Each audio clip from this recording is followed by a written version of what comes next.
Merci de nous rejoindre sur Speedline TV pour ce nouveau tour de l'actualité nationale et internationale. Mesdames et messieurs, bonsoir.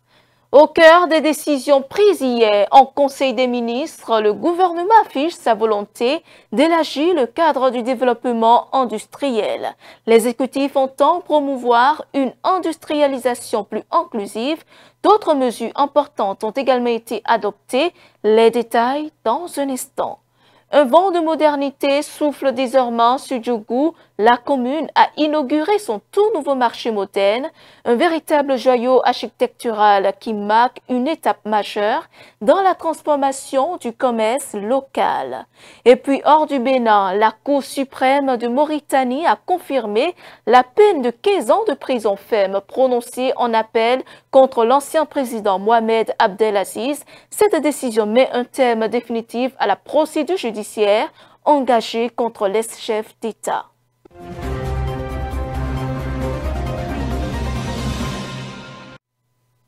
Nous ouvrons ce journal par cette actualité. La machine électorale béninoise connaît un léger réajustement. Saisie par le président de la Sénat, la Cour constitutionnelle a autorisé ce mercredi une modification du calendrier électoral. La période de dépôt des candidatures pour les législatives de 2026 est désormais repoussée d'une semaine. Après examen du dossier et délibération, la Cour a autorisé à la Sénat de procéder à un ajustement ciblé des dates de dépôt des candidatures. Cette décision vise à permettre une meilleure organisation du processus électoral. Dans un souci de transparence et d'efficacité, la Cour constitutionnelle a précisé qu'il s'agit d'une mesure exceptionnelle prise dans le respect des délais légaux et des exigences du calendrier républicain. Direction Palais de la Marina où s'est tenue ce mercredi la réunion hebdomadaire du Conseil des ministres. Au menu, l'institutionnalisation des pôles économiques, d'industrie légère et d'agro-industrie, mais aussi la création d'une nouvelle structure, la Société de développement forestier appelée à remplacer la SONAB. Les détails de ces décisions, c'est tout de suite avec le porte-parole du gouvernement. Transmission à l'Assemblée nationale pour examen et vote du projet de loi portant Code des forêts et de la faune en République du Bénin. Les textes de loi qui réglementent le secteur forestier dans notre pays sont épars et traitent séparément des domaines spécifiques relatifs à la flore, la faune, au commerce international des espèces de faune et de flore, au pâturage et parcours naturels. À cet égard, la loi numéro 93-009 du 2 juillet 1993 portant régime des forêts en République du Bénin, qui est la référence, mérite une actualisation au regard des évolutions enregistrées au fil des années. Aussi s'est-il avéré pertinent de regrouper l'ensemble des textes de loi en un seul code qui couvre tous les champs de la gouvernance du secteur forestier pour une mise en cohérence globale. En point 2, institutionnalisation des pôles économiques régionaux d'industrie légère et d'agro-industrie. Dans la logique de sa politique de promotion industrielle, le gouvernement a, en application de la loi numéro 2022-38 du 3 janvier 2023, fixant le régime des zones économiques spéciales en République du Bénin, mis en place un cadre physique de développement des industries qui y ont accès. Quelques années seulement après, il est encourageant de noter que la zone économique spéciale de Glodjigbe connaît un essor remarquable, une dynamique que viendront conforter celle de Semekpoji et de Kétou. Création de la Société de développement forestier SODEF-SA et approbation de ses statuts. Dans la poursuite de la restructuration de la filière bois, pour promouvoir davantage la production de bois et énergie, cette société s'attellera à contribuer au développement d'une économie locale avec l'inclusion des populations riveraines. Elle veillera à préserver les enjeux climatiques et environnementaux, tels que la séquestration de carbone, l'atteinte des objectifs de développement durable, la sauvegarde de la biodiversité et des sols.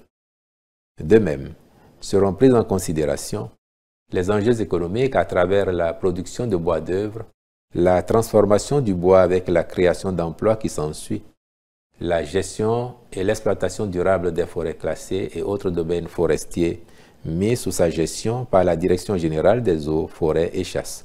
Réalisation d'études dans le cadre de la construction ou de la réhabilitation de 80 retenues d'eau dans différentes localités du Bénin.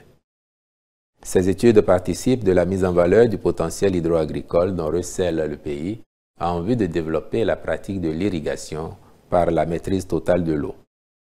L'objectif est de renforcer les capacités de résilience de notre agriculture et d'accroître sa compétitivité.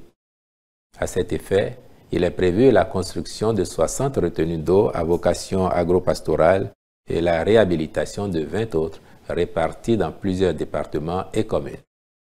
Le Conseil a marqué son accord pour la contractualisation avec un groupement de bureaux spécialisés aux fins de conduire ces missions. En point 2, contractualisation avec diverses sociétés dans le cadre du projet de construction du siège des institutions de régulation à Cotonou. Il s'agit d'un complexe immobilier de type R+8 avec un sous-sol à usage de parking implanté sur une superficie de 9 821 m² qui permettra d'offrir aussi bien un cadre de travail confortable au personnel des dites institutions que des facilités d'accès aux usagers. S'agissant des rencontres et manifestations internationales, enfin, il a été autorisé la participation de notre pays à la 54e session ordinaire du Conseil d'administration de l'École inter-État des sciences et médecine vétérinaire de Dakar du 17 au 21 novembre 2025 à Lomé au Togo, puis l'organisation au Bénin d'une conférence sur le logement en Afrique francophone du 5 au 7 février 2026. Je vous remercie. Le Bénin poursuit sa marche vers la modernisation de ses infrastructures commerciales.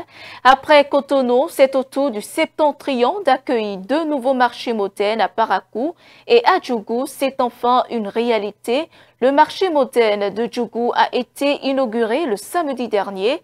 La cérémonie a mobilisé la population aux côtés des autorités. Romaric Dossa pour le compte-rendu. Le marché moderne de Djougou sort de terre au grand bonheur de la population.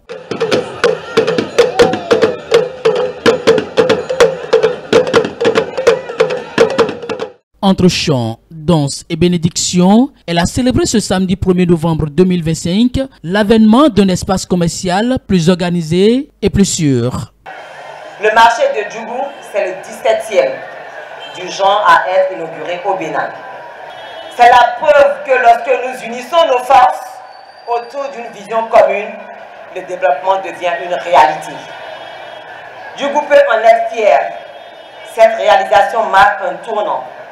Elle témoigne que la modernité n'est pas réservée aux grandes métropoles, qu'elle peut éclore au cœur d'un pays, là où bat le pouls du commerce et de la vie. Chers frères et sœurs de Djougou, ce marché est un espace d'opportunité. C'est ici que naîtront de nouveaux projets, de nouvelles réussites et de nouvelles inspirations. Puissions-nous le garder vivant, exemplaire, pour qu'il demeure longtemps le symbole du progrès à visage humain que nous appelons de tout nouveau.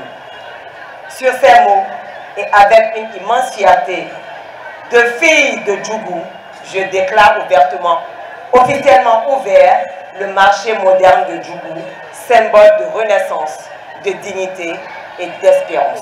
Construit sur 6369 m², le marché comprend 424 places de vente, dont 359 étals primeurs, 8 étals boucherie et 57 boutiques, en plus d'un bâtiment administratif, d'une infirmerie, de chambres froides, d'un monte-charge, de locaux techniques et de sanitaires modernes. Symbole d'un nouveau souffle pour le commerce local. Chers marchands, ce marché moderne est une opportunité nouvelle pour améliorer vos conditions de travail, accroître vos revenus et renforcer la prospérité de toute la communauté. Mais nous le savons, un marché vit dans un entretien quotidien. L'eau, l'électricité, la sécurité et la propreté. Tout cela demande de l'organisation et de la solidarité.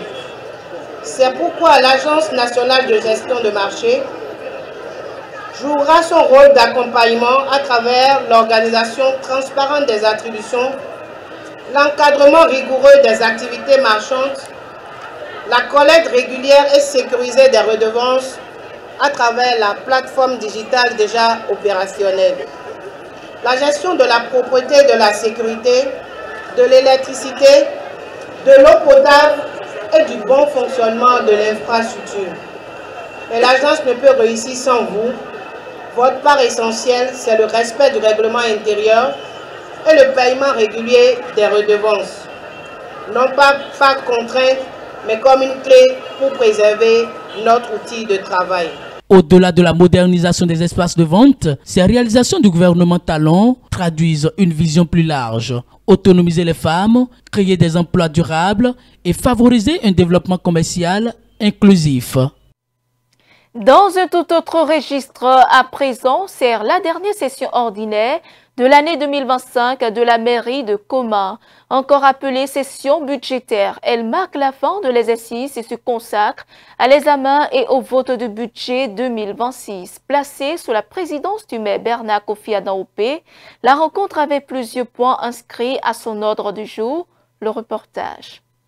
Ouverture ce mercredi 29 octobre de la dernière session budgétaire de l'année 2025 de la mairie de Koma. Les cadres et élus ont passé en revue les activités de la précédente session avant d'entamer la nouvelle qui s'annonce innovante. Je voudrais quand même que, en tenant compte des différents domaines de compétences de la commune, la statut ordinaire que nous sommes, que nous puissions vraiment, si c'est par programme ou domaine de compétences, un projet qui pourra, depuis son étude jusqu'à sa réalisation, qui est vraiment réalisable, qu'on puisse vraiment identifier ce projet-là pour le faire. Et qu'on sache que le 1er janvier au 31 décembre, ce projet a été étudié et réalisé.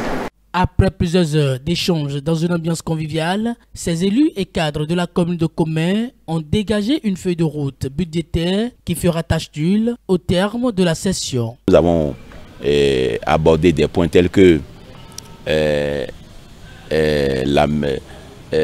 comment remettre l'aire de jeu de Tinguikodi à un prestataire pour pouvoir gérer cette aire, pour que les jeunes viennent quand même se divertir là-bas. Nous voulons quand même mettre en place les préfabrications des tombes dans la commune de Koma. Au cas où les gens qui sont ailleurs, ils peuvent venir quand même enterrer ici. Ils ont demandé au maire de se rapprocher de la société Fadil afin qu'il nous aide à remblayer les voies avec les sables qui sont décapés aujourd'hui dans la commune de Koma. J'ai promis que j'irai vers eux, même tout à l'heure. Nous avons 25 projets déclinés en programme dans la commune de Koma. Donc les collègues conseillers ont jugé que ces 25 projets dépassent un peu trop la commune de Koma. On pouvait avoir 5 projets et travailler efficacement pour impacter toutes les localités de la commune de Koma. Notre PAI revenait à 1,433 985 911 francs aujourd'hui dans la commune de Koma. Mais ce n'est pas que c'est figé. Ce n'est pas que tout est figé aujourd'hui. On peut quand même avoir encore d'autres projets pour pouvoir encore augmenter, parce que c'est un document de référence. Chacun est donc fixé face à ses responsabilités pour un résultat collectif prometteur les mois à venir.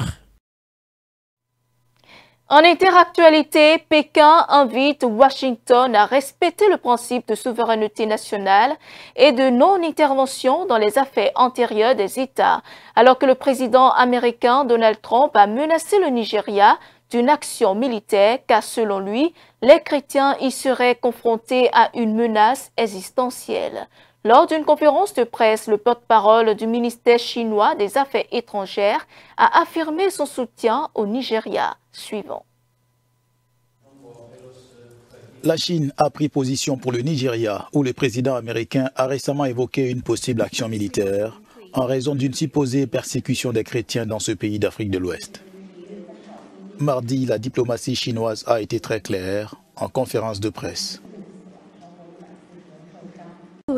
La Chine soutient fermement le gouvernement nigérian dans sa volonté de conduire son peuple à suivre une voie de développement adaptée. La Chine s'oppose à tout pays qui s'ingère dans les affaires intérieures d'autres pays et s'oppose au recours fréquent aux sanctions et aux menaces militaires.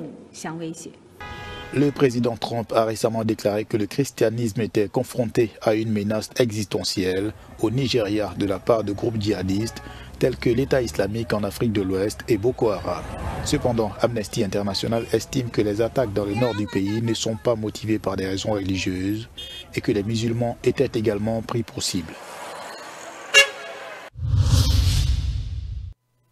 La Cour suprême de Mauritanie a confirmé la condamnation de l'ancien chef d'État pour enrichissement illicite et abus de pouvoir. Cette décision clôt le dossier de la décennie et marque la chute spectaculaire de celui qui dirigea le pays d'une main de fer pendant plus de 10 ans. Le reportage. En Mauritanie, la Cour suprême a rejeté le recours de l'ancien président Mohamed Ould Abdelaziz, confirmant sa condamnation à 15 ans de prison pour enrichissement illicite et trafic d'influence. À la tête du pays de 2008 à 2019, l'ex-chef d'État avait été condamné en première instance en décembre 2023 à 5 ans de prison ferme. En mai dernier, la Cour d'appel avait aggravé sa peine à 15 ans, estimant qu'il avait profité de ses fonctions pour s'enrichir. Ce verdict met un terme à un long bras de fer judiciaire et consacre la chute politique de celui qui dirigeait la Mauritanie pendant plus d'une décennie. Cette descente aux enfers survient sous la présidence de Mohamed Ould Cheikh El Ghazouani, son successeur et ancien compagnon d'armes, autrefois son fidèle chef d'état-major puis ministre de la Défense. Les relations entre les deux hommes s'étaient rapidement détériorées après la passation du pouvoir. Il y a 6 ans, un Boeing 737 s'écrasait en Éthiopie, coûtant la vie à des passagers originaires de 35 pays. Le premier procès au civil du constructeur aéronautique Boeing pour le crash a commencé ce lundi devant un tribunal de Chicago pour examiner 2 plaintes de proches de passagers du vol d'Ethiopian Airlines qui s'est écrasé en mars 2019, peu après son décollage d'Addis Abeba. Suivant. Le premier procès civil a été ouvert dans le cadre du crash d'un Boeing 737 MAX en Éthiopie. Il y a plus de 6 ans, cette catastrophe avait coûté la vie aux 157 personnes à bord. Boeing a réglé la part des dizaines de procès pour mort injustifiée que les familles des victimes avaient intenté contre le constructeur aéronautique après le crash de mars 2019. Cependant, un jury d'un tribunal fédéral a été désigné mardi dans 2 affaires restantes. Les avocats des familles et de Boeing devraient présenter leur déclaration liminaire mercredi. Un règlement à l'amiable pourrait être conclu à tout moment, même après que les avocats auront commencé à présenter leurs preuves. Le procès à Chicago ne devrait pas porter sur la responsabilité de Boeing. L'enjeu de cette procédure est le montant d'indemnité pour les familles des victimes et les mesures internes de sécurité et de qualité. L'entreprise a déjà reconnu sa responsabilité dans l'accident du vol 302 d'Ethiopian Airlines et dans celui d'un 737 MAX similaire qui s'était écrasé 5 mois plus tôt au large des côtes indonésiennes, entraînant la mort de 189 passagers et membres d'équipage. Le président russe a affirmé ce mercredi envisager de reprendre les essais nucléaires si les États-Unis faisaient de même. Le 30 octobre dernier, Donald Trump avait ordonné à son ministère de la Défense de commencer à tester les armes nucléaires des États-Unis. Des déclarations qualifiées de questions sérieuses par Vladimir Poutine, c'est après moi. Le président russe Vladimir Poutine a demandé mercredi à ses ministères et agences gouvernementales d'étudier la possibilité d'une reprise des essais nucléaires.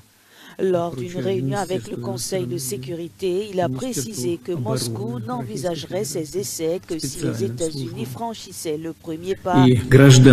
J'ordonne au ministère des Affaires étrangères, au ministère de la Défense, aux services de renseignement et aux agences civiles concernées de tout mettre en œuvre pour recueillir des informations supplémentaires sur cette question, les analyser au sein du Conseil de sécurité et présenter des propositions coordonnées concernant une éventuelle reprise des préparatifs d'essais d'armes nucléaires.